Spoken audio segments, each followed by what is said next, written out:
Então, muito bom dia a todos os presentes. Eu vou dar, o meu nome é Pedro Eiras, vou dar 2, 3 palavras muitíssimo breves de acolhimento em nome do Instituto de Literatura Comparada Margarida Losa, a cuja direção pertenço, e também em nome da nossa coordenadora, a professora Fátima Outeirinho, que hoje não pode estar presente aqui, tem outros compromissos na Faculdade de Letras no Porto.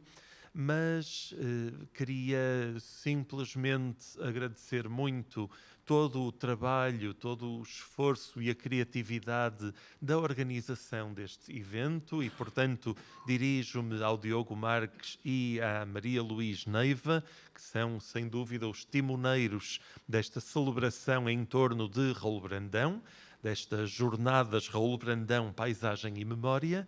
E quero dizer que o Instituto de Literatura Comparada Margarida Losa se congratula muitíssimo com este género de iniciativas que são centradas num autor. Evidentemente todos partilharemos Raul Brandão, mas ao mesmo tempo são iniciativas de alguma explosão de linguagens e de meios, o que significa que começaremos no texto verbal, mas avançaremos para o cinema, passando ainda pela influência da pintura e, nesse sentido, o diálogo intermedial, etc.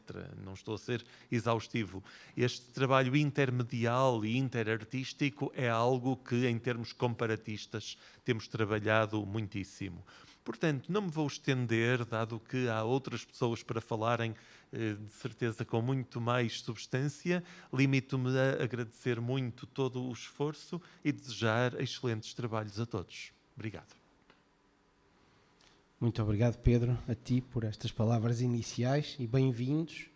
Nós vamos ter aqui uma sessão, umas jornadas ao longo do dia de hoje, com uma programação mais leve amanhã, e eu quero dar aqui algumas palavrinhas em nome da organização.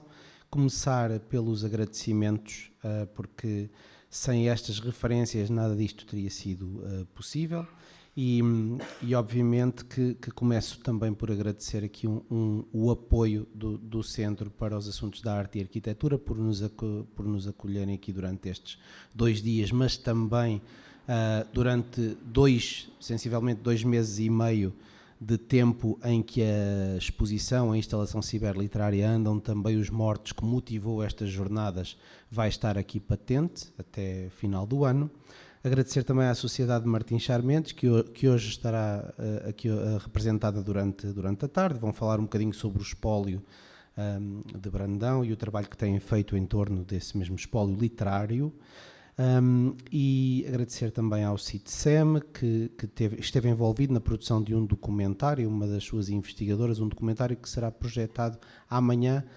Terá 2 exibições, uma aqui às 11 horas da manhã, no espaço da instalação, e uma outra visualização no auditório da Junta de Nespreira, com a comunidade de Nespreira, que é a personagem principal desse documentário também, em torno deste tema de paisagem e memória. Quero agradecer também a Jorge Pereira, juntar-se-á a nós depois, portanto, era o presidente da Junta de Nespreira no momento em que cá estivemos a trabalhar. Estivemos a organizar uma série de oficinas também com a comunidade de Nespreira, como eu disse, e com a Escola Francisco de Holanda, alunos do 11º ano, com os quais trabalhamos e que vocês irão perceber que também foram intervenientes nestes processos de reler e reescrever Raul Brandão. Antes de iniciarmos aqui os trabalhos, gostaria de assinalar algo que dá aqui uma ressonância particular a este encontro, a estas jornadas.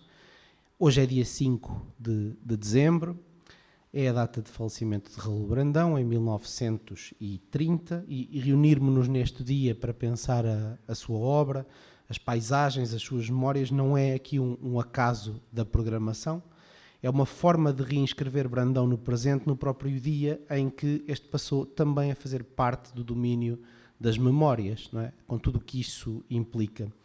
E há ainda aqui um gesto simbólico que talvez mereça ser discretamente sublinhado, esta black box do CAA. Quando pensámos, também por sugestão da Maria Luís Neiva, deixarmos tudo, fazermos tudo neste espaço, incluindo a instalação ciberliterária e as jornadas. Pensámos também, portanto, num espaço que é um espaço de suspensão, é um espaço de luz controlada, de escuta, de sombras. E, portanto, acho que esse próprio ambiente também fará parte das nossas dinâmicas aqui ao longo do dia de hoje.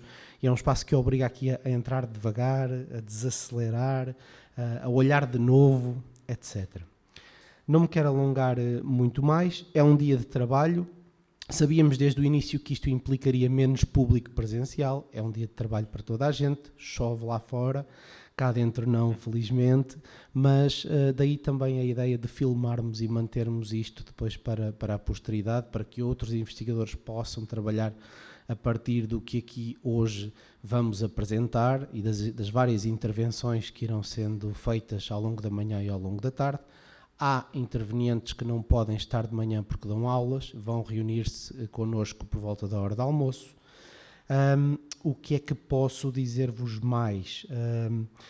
Que estas jornadas convidam-nos, sim, a revisitar Raul Brandão, mas partindo de Raul Brandão para chegar a outros pontos. Não é? Foi essa a ideia que motivou a escolha, a curadoria, os convites dos vários intervenientes que vamos tendo aqui ao longo deste dia, que será um dia de trabalho intensivo. Para lembrar os mortos, mas também os vivos, e lembrar os vivos, mas também os mortos. E, sem mais delongas, eu passo aqui à apresentação da primeira intervenção, que está encaixada num painel. Vamos ter um painel de 3 apresentações durante a manhã, um painel de outras 3 durante a tarde. Este primeiro painel reúne 3 intervenções aqui dedicadas às ressonâncias de memórias e humus. Vamos falar um bocadinho sobre a filosofia dos mortos em Raul Brandão, relações entre luz e paisagem. Cada comunicação terá, e isto será importante porque às 17 horas temos mesmo de abandonar a sala porque vão ter necessidade do espaço para fazer sound check sound, para os concertos da noite. E, portanto, peço-vos o máximo rigor nas vossas intervenções. Eu estarei aqui também a moderar. Cerca de 2 minutos antes, por volta dos 18, eu faço-vos um sinal discreto avisando que estaríamos no momento então de passar para outra. Guardaria a discussão e as perguntas para o final de cada painel. Iremos ter uma mesa redonda à tarde também sobre processos artísticos que derivam de Brandão e, como eu vos disse, a Sociedade de Martim Charmente falará um bocadinho sobre o espólio literário. Quero agradecer também ao nosso orador principal de hoje, o Vasco Rosa, que irá falar daqui a pouco e que gentilmente nos trouxe o seu trabalho sobretudo sobre as ilhas desconhecidas e os pescadores, mas seguramente numa relação com as memórias de Brandão. Começamos com Pedro Eiras, professor catedrático de Literatura Portuguesa na Faculdade de Letras da Universidade do Porto, investigador do Instituto de Literatura Comparada Margarida Losa, onde coordena a equipa de pesquisas e intermedialidades. Desde 2005 tem vindo a publicar vários livros de ensaios sobre literatura portuguesa séculos XX, XXI, estudos interartísticos, questões de ética e presentemente desenvolve pesquisas sobre a representação e o imaginário do fim do mundo. Pedro começou primeiro com a salvação do mundo e convido-vos a visitar as várias sessões, são muitas sessões que foram sendo feitas ao longo de vários anos sobre esta ideia de salvação do mundo e depois, sensivelmente, se não me engano, depois da Covid, sobre o fim do mundo, não é? Ao contrário. Primeiro o fim e depois a salvação. Faz sentido, faz sentido.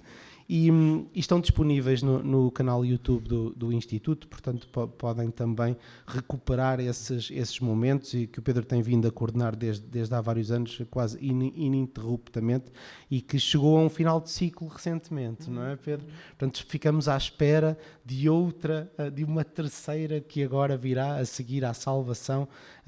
Talvez hoje possa surgir daí algo nesse sentido, não sei.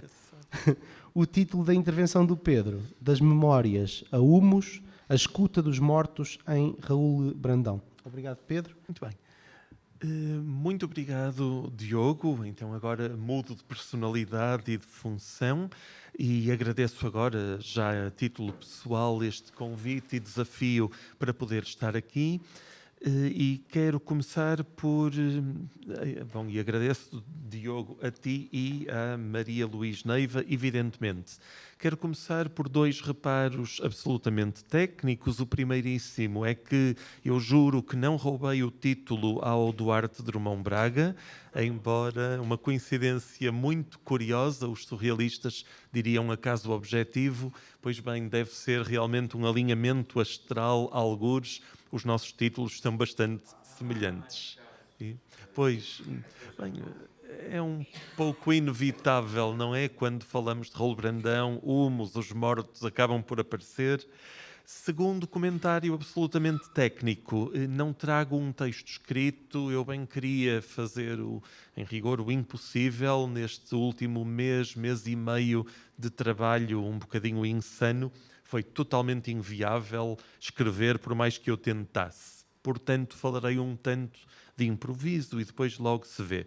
Dito isto, também digo que o que trago é um conjunto de pistas, de velhas obsessões, de resumo de alguns trabalhos já realizados e de certo trabalho para casa para os próximos anos ou décadas de releitura de Raul Brandão. Lá iremos. Dito isto, e porque o tempo é sempre apertado quando falamos, deixem-me avançar imediatamente para a grande tese ou hipótese que quero explorar aqui e que tem a ver com o seguinte: suponho que há não uma relação com a morte em Raul Brandão, mas 2 relações, 2 formas de relação com a morte em Raul Brandão, na sua obra, e obviamente não poderei falar de todos os livros, e posso ir mais longe. Essa dupla relação implica uma contradição. Os 2 modelos contradizem-se mutuamente e, nesse sentido, suponho que há um problema a resolver dentro de Raul Brandão. Lá iremos. Portanto, primeira parte, primeira relação com a morte, é aquela que vou encontrar nos, aliás, brilhantes 3 prefácios aos 3 volumes de Memórias de Raul Brandão, 1919, 1925, 1933, e que me parecem um lugar extremamente produtivo para esta matéria. Computador a querer resistir.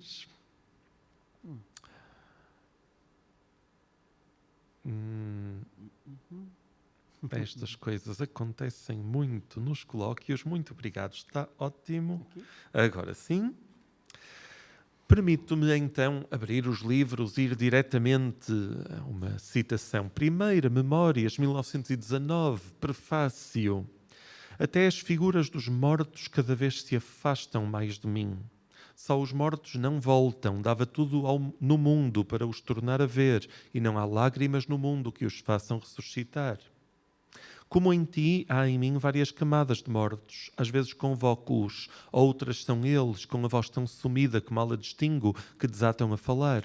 Preciso da noite eterna, só num silêncio mais profundo ainda, quanto ouvi-los a todos. E vou parar aqui, não lerei tudo o que trago, mas começo já por assinalar que há uma dinâmica nesta convocação dos mortos. Por um lado eles afastam-se, por um lado eles não voltam, contudo há camadas de mortos e de resto eu até os convoco, ou então são eles que desatam a falar. Isto é imediatamente contraditório, porque ora se afastam, ora se aproximam e não sabemos muito bem, dentro destas 10 páginas de prefácio, não sabemos muito bem qual é a unidade subjacente a esta vivência do eu perante os mortos e vice-versa também. Não sei de resto se há uma contradição entre estes vários parágrafos ou talvez uma progressão, tese, antítese, síntese. Não sei, talvez a última página seja mais definitiva do que a primeira, ou talvez não. Suponho que não temos exatamente como resolver isto. Mas é possível, sim, ouvir os mortos. Preciso da noite eterna, quanto ouvi-los a todos, num infinito eu conseguirei ouvir, reouvir todos os mortos. E isto, vou dizer de forma muito rápida, é positivo. Memórias, volume 2, 1925, prefácio. Cada vez me sinto mais perto dos mortos. Rodeiam-nos, chegam-se para mim e sentam-se ao nosso lume. São legião. mais perto que eu faço uma labareda que nos aqueça a todos. A velha mesa da consoada foi-se despovoando com o tempo, mas hoje estão aqui sentadas todas as figuras que conheço, desde que me conheço. Tu, toda branca, e que mesmo através do túmulo me transmites sonho. Tu, mais longe, mais apagada e sumida. E tu, que vens de volta e encostas os teus cabelos brancos aos meus cabelos brancos, para me dizeres baixinho, menino, pois ainda me chamas menino. E de novo não lerei tudo e vou ter de saltar aquela forte palavra fantasmas no fim da minha citação. Os fantasmas voltam e sentam à mesa e coabitam com o sujeito, e é uma relação familiar, saudosa, ideal, paradisíaca. Não é preciso esperar a eternidade, nem o juízo final, para ter este reencontro daquela figura como que maternal que trata o sujeito como menino. Isto, de novo, parece-me capacitante, possibilitante. Dir-se-ia que os mortos aqui são companheiros, adjuvantes do sujeito e, claro, são a instância da verdade. A comparar com os mortos, o sujeito é uma sombra, os mortos é que são verdadeiros. E isto está em Raul Brandão, obra completa. Terceira citação. Memórias, Valde Josafat, 1933, uma edição póstuma, o autor morreu em 30. Citação muito breve. Ainda hoje desfilam diante de mim os mortos e os vivos. Não posso esquecê-los. Parece que todos esperam alguma coisa de mim.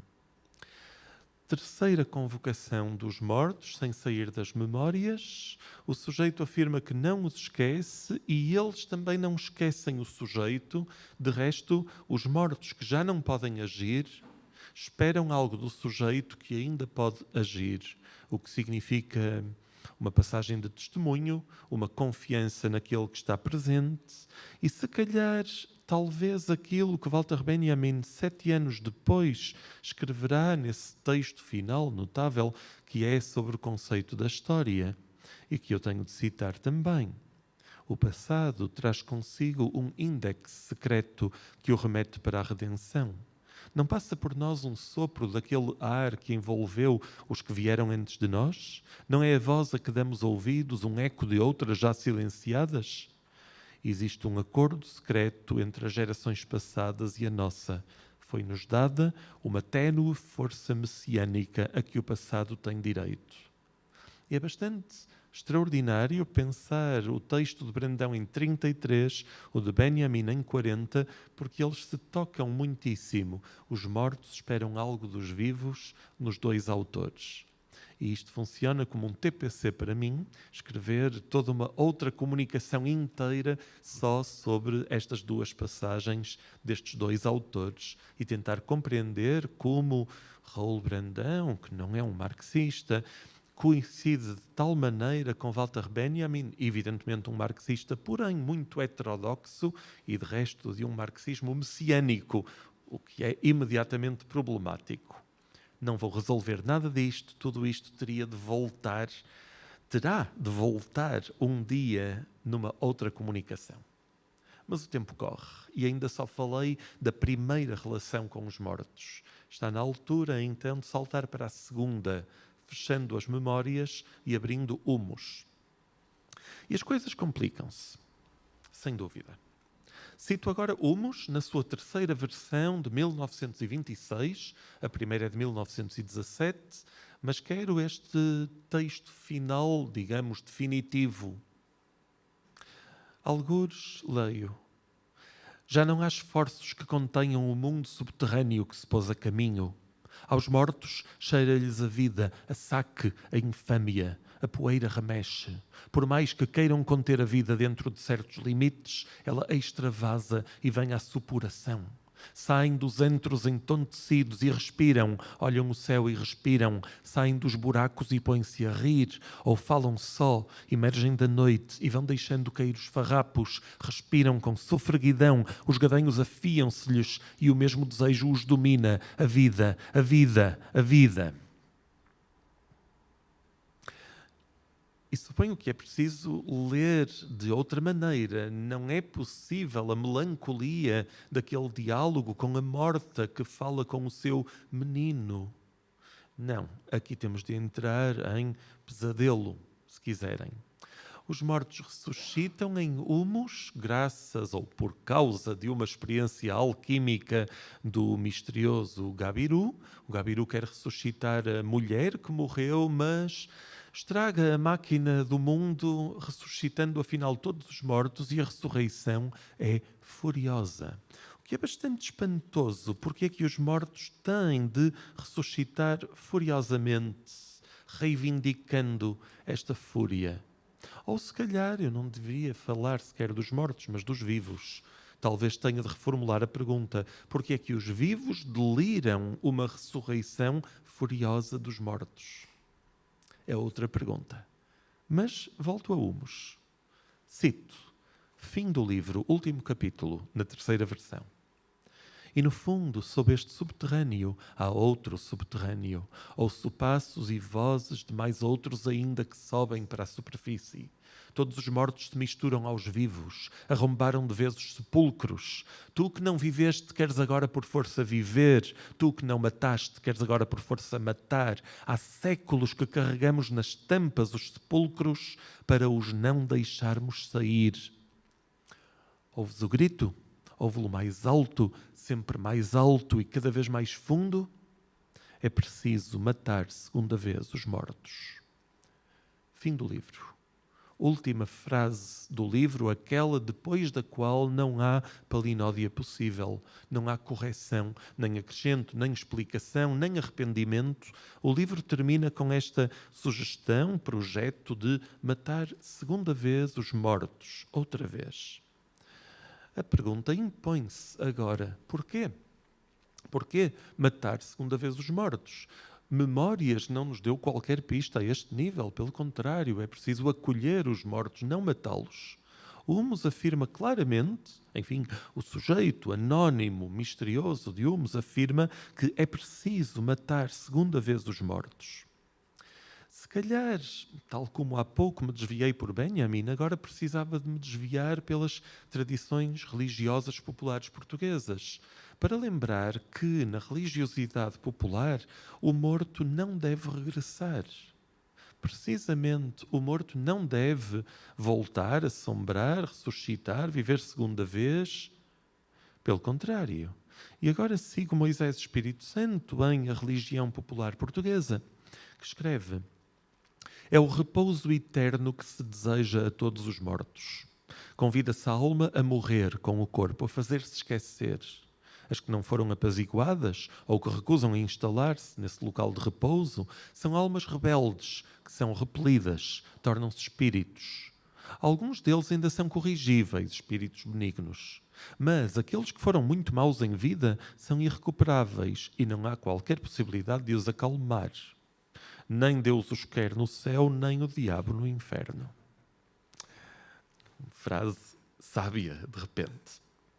Para todos os efeitos, Moisés Espírito Santo lembra que todos os rituais, gestos, frases, etc., da religiosidade servem precisamente para manter o morto morto. Como em Raul Brandão, carregamos a tampa do sepulcro, a laje, para que o morto não saia, assim também a religiosidade popular portuguesa faz tudo para que o morto permaneça morto, desaparecido, ausente, no além, etc, etc. E os rituais são muitíssimos e não fiz um slide do PowerPoint sobre isso, mas lembraria com Maria Benedita Araújo, autora de Superstições Populares Portuguesas, um livro de 1997, que se acendem velas para ajudar a alma a encontrar o caminho do além, que nunca se deixa o corpo abandonado na câmara ardente, porque a alma poderá voltar para assombrar os vivos. Lança-se terra sobre o caixão para esmagar o morto, para o impedir de voltar, etc. E a lista dos gestos e rituais é absolutamente estonteante. Para todos os efeitos, é preciso cravar o morto na terra, impedi-lo de voltar. Exatamente aquilo que Gabiru faz, estragando a vida aos habitantes da vila. Portanto, Que o morto regresse provoca terror. Na verdade, é muito estranho, porque era suposto desejarmos o regresso dos mortos. Por exemplo, em Raul Brandão, em Humus, Gabiru, agora o narrador tem nome, Gabiru diz isto. Posso agora dizê-lo.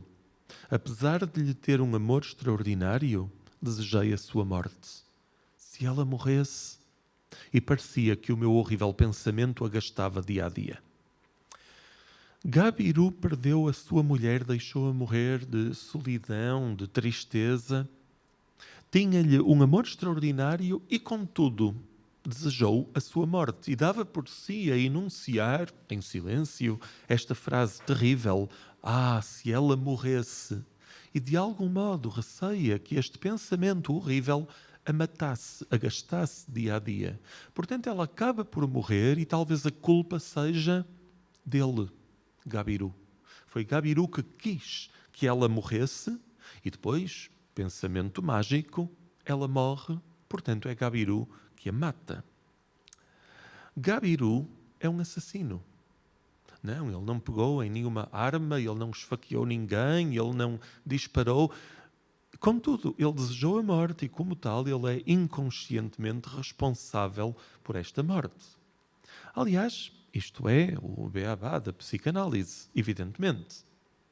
Raul Brandão diz em Humus: todos nós, pelo pensamento, somos capazes de hecatombes. Que frase extraordinária.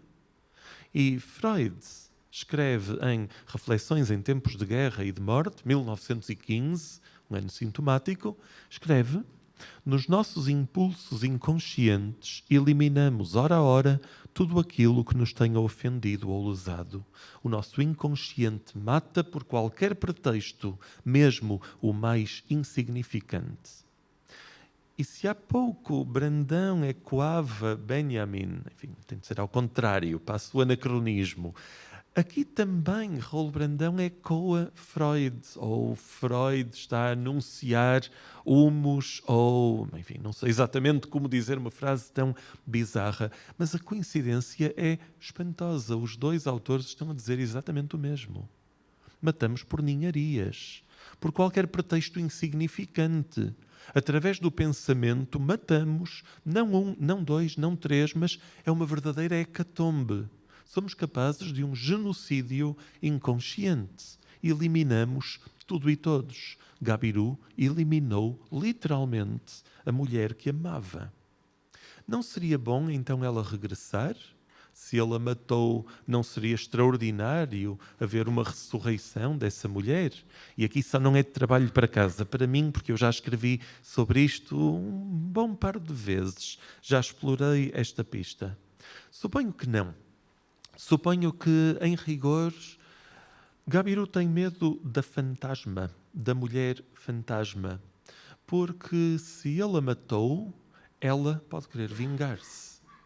O que transforma o morto amável das memórias no morto terrível de Humus é o facto de o sujeito se saber um assassino e, portanto, recear a vingança da alma que vem do além.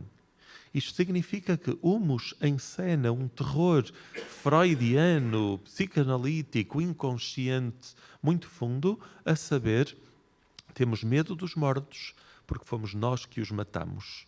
E, portanto, os mortos exigem já não um projeto político benjaminiano, mas sim uma vingança pessoal, uma vingança egoísta, o que é altamente complexo, creio eu.